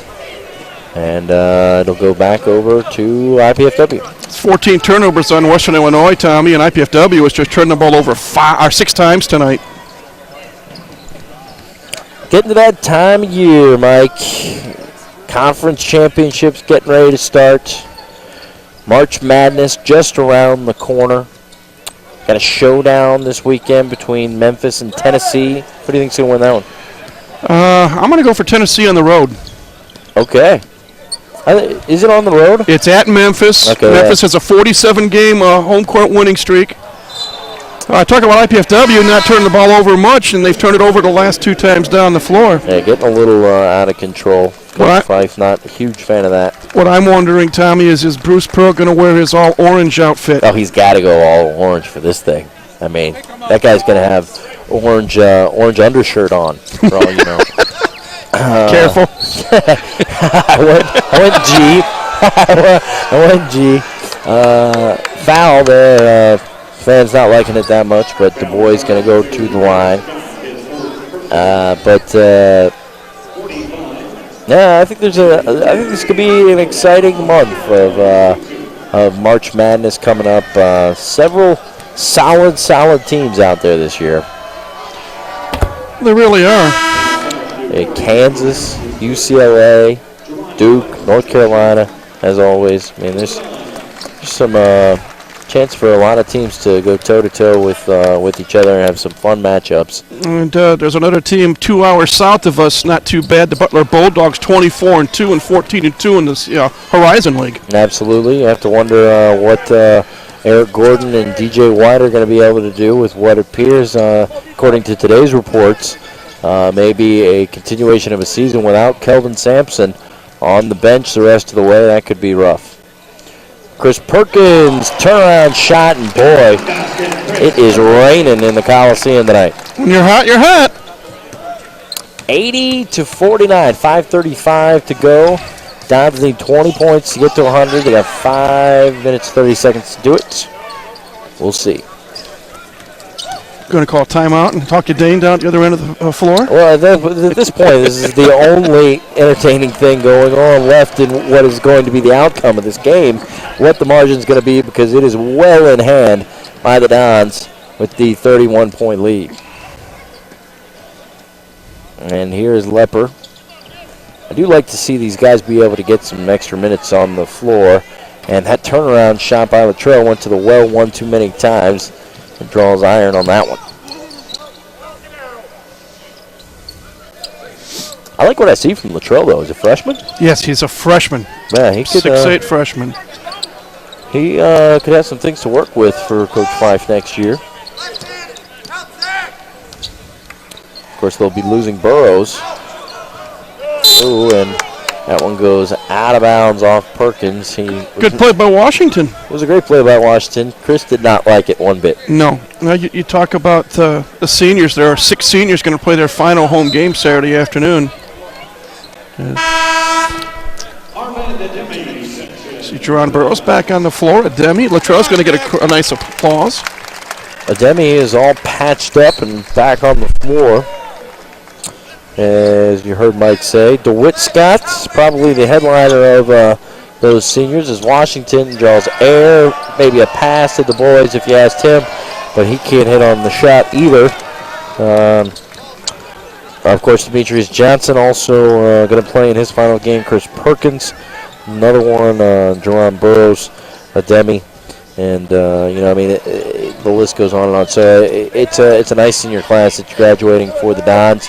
Going to be a lot of shoes to fill. A lot of guys going to have to step up going into next year. Ooh. Boy, Ademi is just getting banged up. And the timeout on the floor, our last media timeout of the night, and the Dons well in control of this one here at the Coliseum. We'll be right back.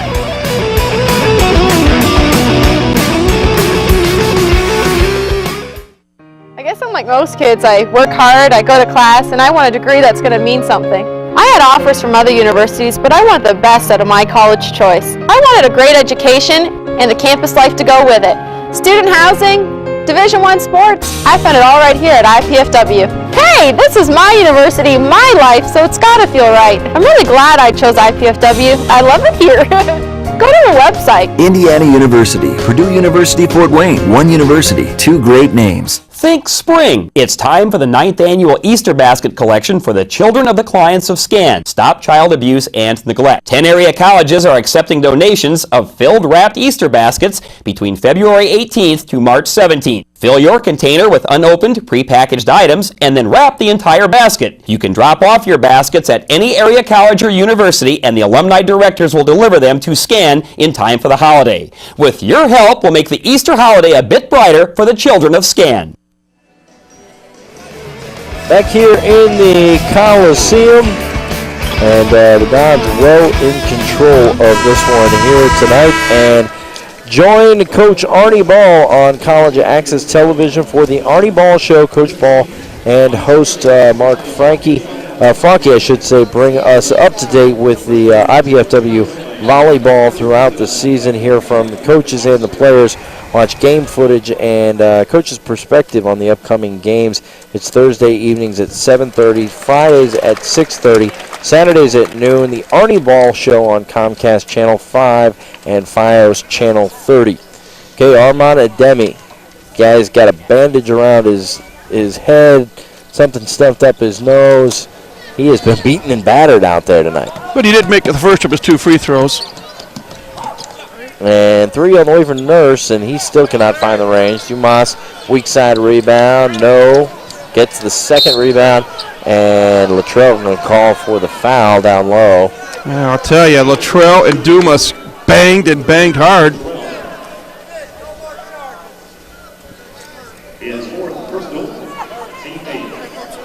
$3:45 to go. You talk about Arnie Ball, Tommy. Our Volley Dons, last I knew they were 11th in the country. Oh, 1-1. They've had a hard time putting together. I still think they're trying to find the setter that they want and need. And man, that schedule is just so tough that Coach Ball puts out there. Yeah, they're going to be in the Hall of Fame Classic in Springfield, Missouri tomorrow and Saturday. Lepper can't find the range. Nurse cross court 3 on the way for Washington, and he drops that one in. Nice look by Nurse.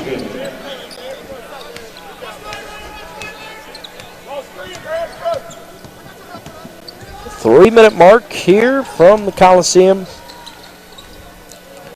Here's Ademi working. Misses on the first attempt, and rebound comes down to the Levinex.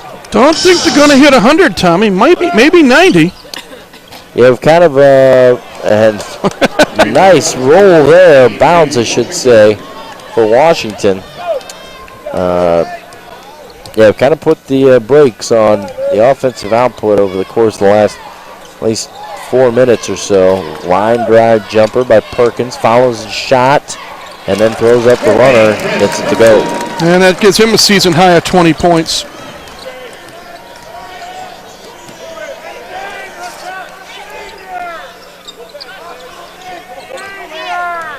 Crossover, Dumas into the lane, throws it away.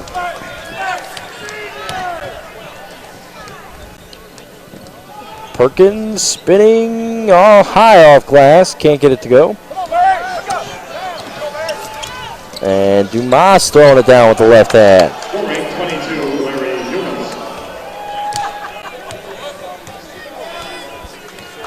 Under 2 minutes. And really just a matter of letting these last seconds tick off the clock. Don says Blackmeyer rattles jumper in.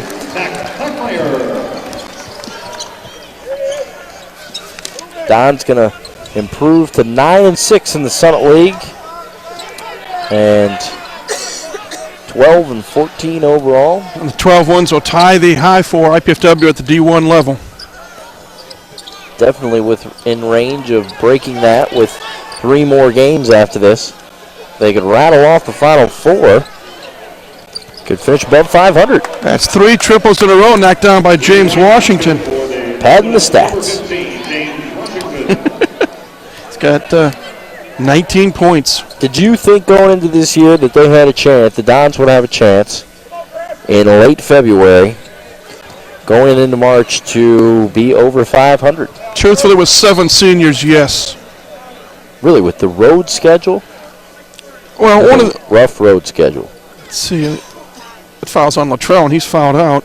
Yeah, yeah, you did have the rough road schedule, Tommy, but the fact that there are 7 guys that started out 7, there are now 6 seniors on the team, had wanted to prove something, and the fact that IPFW was finally in a conference in the Summit League, and that's 18 games right there. The Dons still have a chance to go 12-6 if they run the table in conference play. Right. So you take that, and offsets the tough non-league schedule, and it is a goal of this team to finish at 500 or better overall, and they can't wait to get to Tulsa in 2.5 weeks.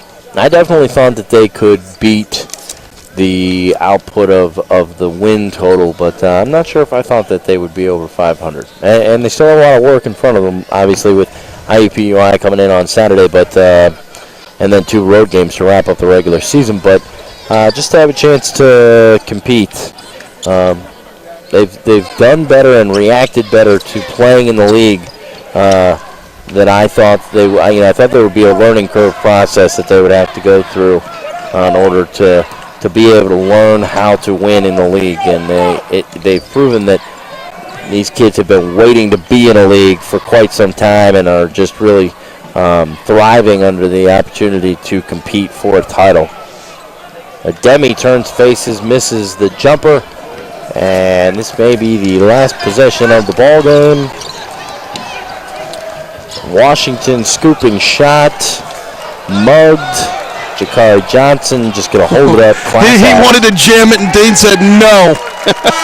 85-62, final score. IPFW wins their 5th game in the last 6 tries, and in impressive fashion tonight here against Western Illinois in the Coliseum. So just a nice all-around effort by IPFW.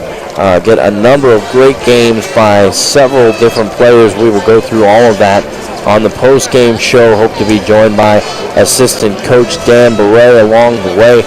We will take a break. 85-62, your final score here from the Memorial Coliseum. We'll be back with the post-game show right after this.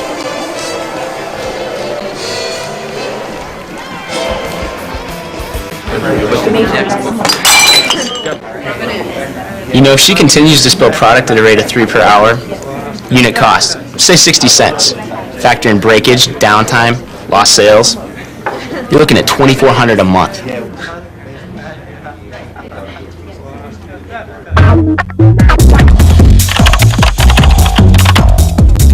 Indiana University, Purdue University, Fort Wayne.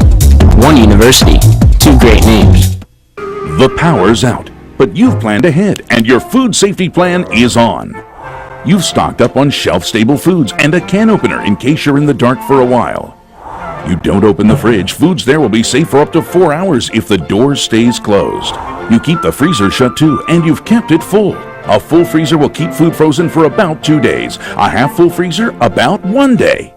For longer outages, you move cold foods to an insulated cooler with plenty of ice or freezer gels, and you use a thermometer to ensure foods remain no higher than 40 degrees Fahrenheit. If the power returns quickly, you make sure freezer foods have ice crystals, and check foods in the refrigerator with a food thermometer to make sure they're at 40 degrees or below. If not, or if there's any doubt, throw it out. To learn more, log on to AskKaren.gov or call the U.S. Department of Agriculture's Meat and Poultry Hotline at 1-888-MP-HOTLINE. A message from USDA's Food Safety and Inspection Service. The shirts say it. The team plays it. The fans scream it. Arnie's Army is on a mission bringing national caliber Division I IPFW men's volleyball action to Fort Wayne. Tickets to these and all the games are available now at the Gate Center ticket office or at the door.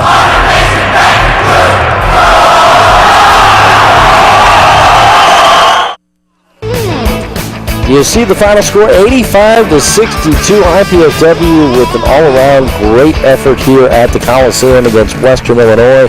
Assistant Coach Dan Barret joining me now on the post-game show. And Coach, I was just saying to you during the break, would not have predicted that Jerome Burroughs comes out of this thing with a goose egg and you guys come out with a 20-plus point win. Yeah, we got some good effort from the bench. Chris Perkins and Jakari Johnson.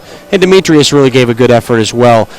Came in, got some things in transition, really gave us a spark there towards the middle of the first half, and that continued on into the second half. And then Big Nick Luttrell did a good job coming in for Geron and actually scored some points as well. A couple nice turnarounds by Luttrell. Oh, yeah, and you know what?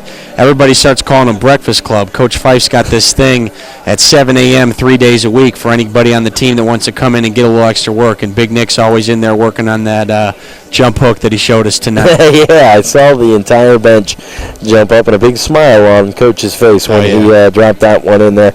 Well, you mentioned them in Carson and Perkins and the all-around win, and just, I guess, the momentum that's starting to build with this team, 5 of your last 6, and you head into a huge, huge day on Saturday. Yeah, Saturday's going to be big. IUPUI, I don't know how they've done tonight against Oakland, but they're second in the conference. They're high off a win over Oral Roberts last week. They beat us pretty good the first time, and they're predicted to be the conference champion. So we're going to have our work cut out for us, but I think if we come out with that same energy, we'll put up a good fight against them. I know we talked probably a little over a month ago, and you and the coaching staff just continued to feel like this team was close. Maybe you had some frustrations at times, but you weren't far off from putting it together.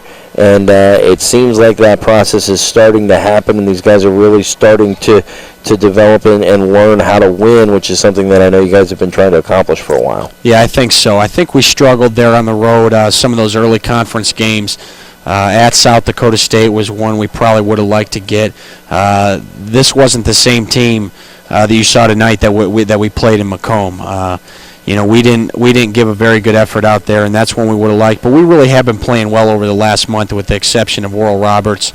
And that's got to continue, because we got to peak at the right time, and this is the time that you want to be playing your best basketball headed into the conference tournament. You mentioned the conference tournament. I know you don't want to look ahead, but when you look at the way the conference is starting to shape up with the 2 wins over Oakland, if you guys can just hold suit right now, 3rd seed, I would think going into the year, if somebody had told you, hey, you're going to be the 3rd seed heading into the Summit League Conference, you guys would have taken that. Yeah, I think the 3 seed is good to say, first year in the league, 3rd place. I think that's a pretty good number for us. But at the same time, the 3 seed is important, because as of right now, it'll keep us away from Oral Roberts. Right. And not to take anything away from IUPUI, but the conference tournament's in Tulsa. So Oral Roberts is going to have that home crowd support. And I think Oakland, a team that would play Oral Roberts in that second round, could beat Oral Roberts. And that's a team that you want to get out of there, because they're a team that has won the conference before and really knows how to play during conference tournament time. But we're still a long way away from that. We got to take care of business these last 3 games, and it starts on Saturday versus IUPUI. Yeah, and last 3 games, a plus 500 season also still in the cards, depending on what you guys can do over that stretch. Yeah, and I think that's something that's important and something that we need to strive for, because I think that'd be a really, really good goal for this group of guys, and it'd be good to send those seniors out on a high note. Absolutely. Dan Barret, thanks a lot for joining us here. Okay, thanks, Tommy. I appreciate it. Appreciate it. Congratulations on the win, Dan Beret there. A 85-62 final here from the Coliseum. We're going to take another break. When we come back, we'll look at the final stats from tonight's game here at the Coliseum.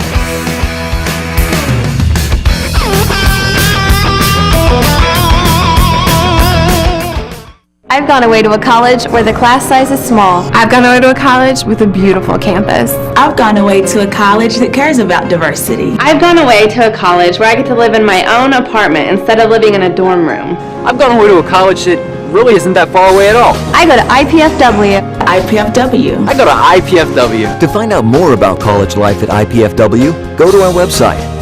Indiana University, Purdue University, Fort Wayne. One university, two great names. When it comes to dogs, cats, and kids, sharing just comes naturally.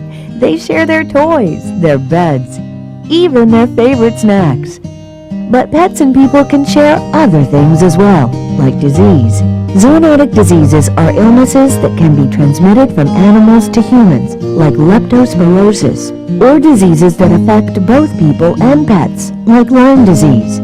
Fortunately, you can help reduce the risk by visiting your veterinarian.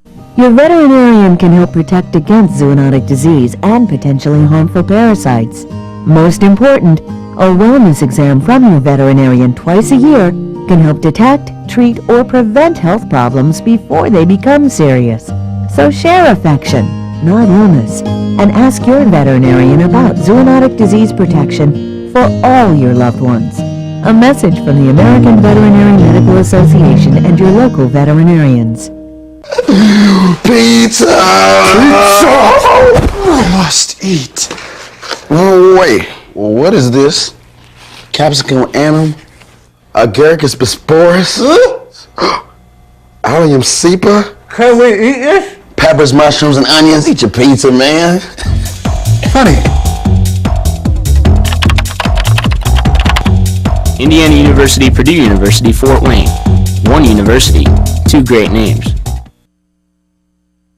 Almost ready to wrap this puppy up. The Dons did just that early on tonight. 85-62, your final score. Tommy Schegler, Mike Maz here on the post-game show, and we're going to take a look at the second half stats here, Mike. And really, the Dons were in control at the half, and they let it be known early on in the second half that they were going to continue to stay in control of this game. Yeah, and as we see some highlights, Chris Perkins on the drive, Carson before that. Western didn't give up, even though they were beaten rather soundly tonight. Here's the trail. I love this. There's the turn. Waited for the double team, let it go by. I mean, that's a veteran move. Yeah. And Jakari getting into the passing lane. And that was the awkward angle that he had to shoot that off glass, was able to put it home with the foul. So, I mean, they're just, here's Washington with some of the garbage threes and the garbage time at the end. But, I think that this is a fantastic win for IPFW. If we start to take a look at the final numbers, Perkins and Carson definitely the ones that jump off the page. Oh, yeah, 4 players in double figures. As a team, they hit 57% of their shots from the floor. So we see a three-pointer. There you go. 32 of 56 from the floor tonight, 57%. Just 9 three-point attempts, but the Dons hit 4 of them. Last I knew, that was like 45%. 17 of 26 at the line. They have to work on that a little bit. 35 boards, 11 assists, and 8 steals. And Western Illinois, 21 of 63 for 33%. 6 of 18 behind the arc, 33%. 14 of 22 at the line. 42 boards, 8 assists, and 5 steals. But you look at, we mentioned 4 Dons in double figures. David Carson, a high of 22. Chris Perkins, a season high of 20. Jakari Johnson came in with 15, and Ben Botts with 13. And for Western, the Pepper Pot, James Washington with 19 points. David Jackson with 17, and David Dubois down low had a dozen. But all in all, IPFW controlled just about everything except the rebounding. And it's a big win because it's 9-6 now, the conference record. 12 wins ties their mark, as we said earlier, at the D1 level. Mm-hmm. And it now puts the team in a good frame of mind for Saturday.